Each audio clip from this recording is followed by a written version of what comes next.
What's up, folks? Welcome to another episode of this anime review. We'll give you a name shortly. Tentative title, placeholding, TBA, TBD. I'm not sure. We're both not sure. Anyway, if you haven't seen last episode, the wheel landed on Kids on the Slope. I think it's one of your personal favorites, Joe. I wouldn't say a personal favorite. I'd say more it's the anime I use when I want to be a little girl, cry into a gallon of ice cream, and just rethink my life. I watched it. I know you watched it like when it first came out, but I watched it like literally a day ago, like all the episodes. There were sad parts, I'll give you that, but I wasn't like deeply crying, pillow girly like you were. But enough about us and my ability to cry like a little woman. Let's talk about Kids on the Slope, shall we? Yes.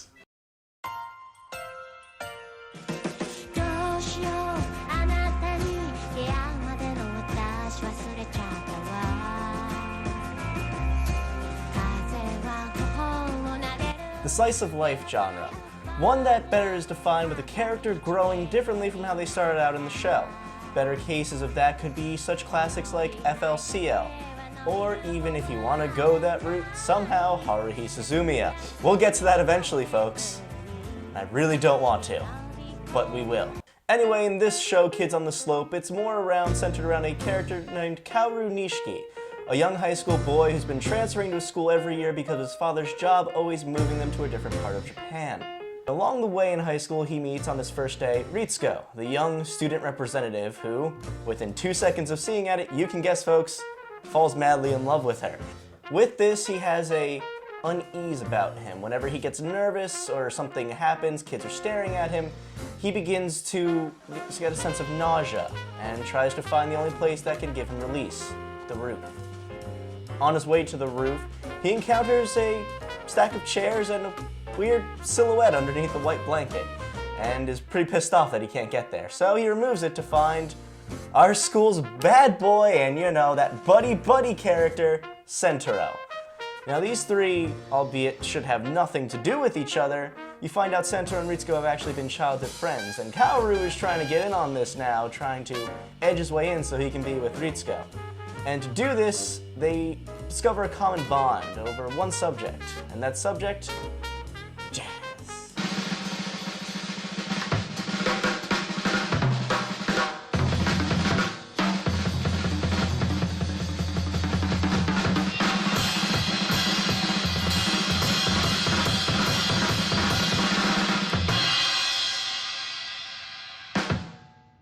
Kaoru, who's only played classical music, of course, a little bit sketchy about the concept of jazz and its free-flow range of music, but Sentaro is very easily able to crack his shell, and together they start playing. Now, Kaoru, who is, like I said, only known classical music, decides that jazz shouldn't be worth his time, but he senses that if he does play jazz, Ritsuko may like him more than he thinks she likes Sentaro at the time. So begins his journey into the wonderful music of jazz. And you know what, folks? Enough about this anime. It's great, you're gonna love it. Let's talk about the soundtrack, because that's really where the show shines. Yes, a lot of the soundtrack comes from mostly 1940s jazz music, such as Bill Evans. Chet Baker's another one. You have Art Blakey and the Messengers, another great band. Many others. In fact, I'm more surprised by how they actually sing in English voice. And there's barely any, if you will call it, English sounding. I mean, only time that you see that is when one of the characters, Ritsuko, she tries to sing my favorite things. Raindrops on roses and whiskers on kittens, bright carpet getters and warm woolen mittens. But even so, it's still very well put on. It is, and the woman behind all of this, the woman that I will gladly marry, Japan, just send her my way, Yoko Kanno.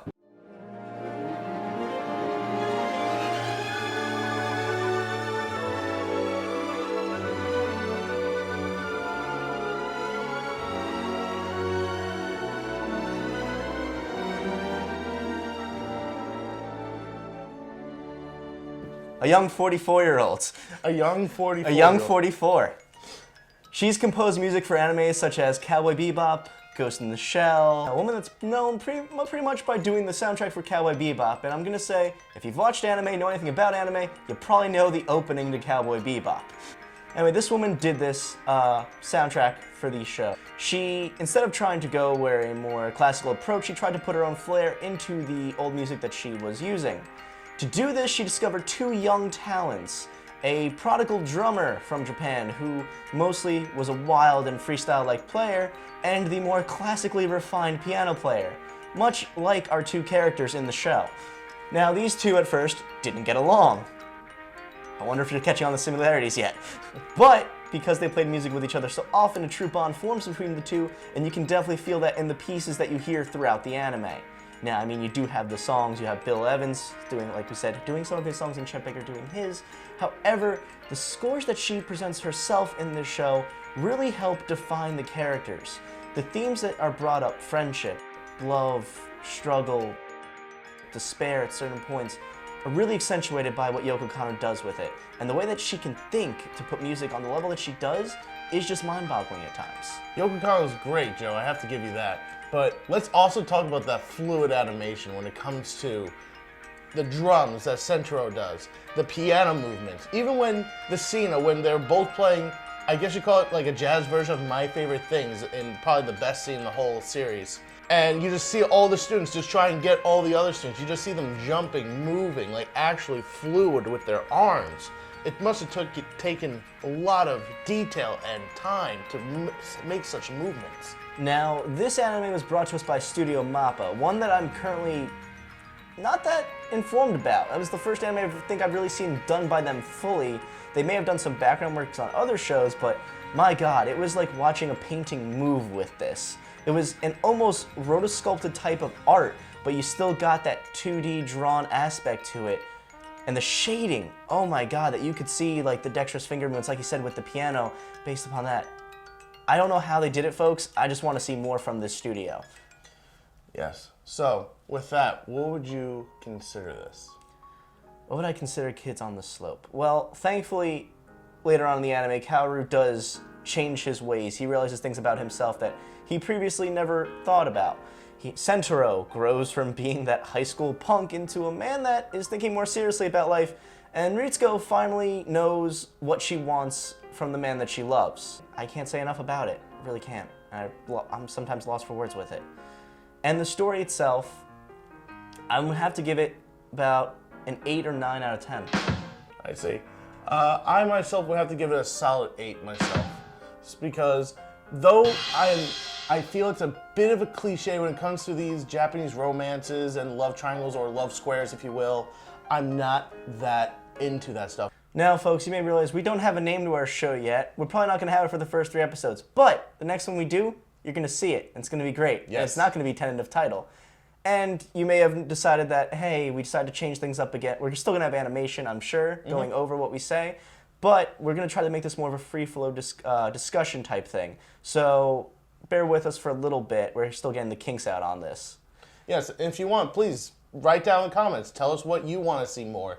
Get us more involved. Maybe even get some of your feedback. We would love to hear from you. And like we said, after this, we will definitely be taking recommendations from you guys, suggestions to put on our Wheel of Anime. Our wondrous, wondrous Wheel of Anime. Speaking of which, yeah, as you might notice, we kind of erased some and added some. Unfortunately, it's none by you guys. It's just a little bit more out there animes that you might be aware of. So, with that, Joe, shall you spin? I guess I shall. Here we go.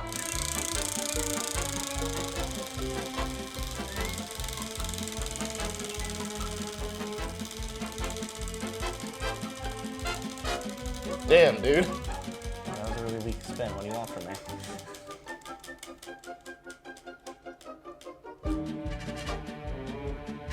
Huh? Oh, Joe.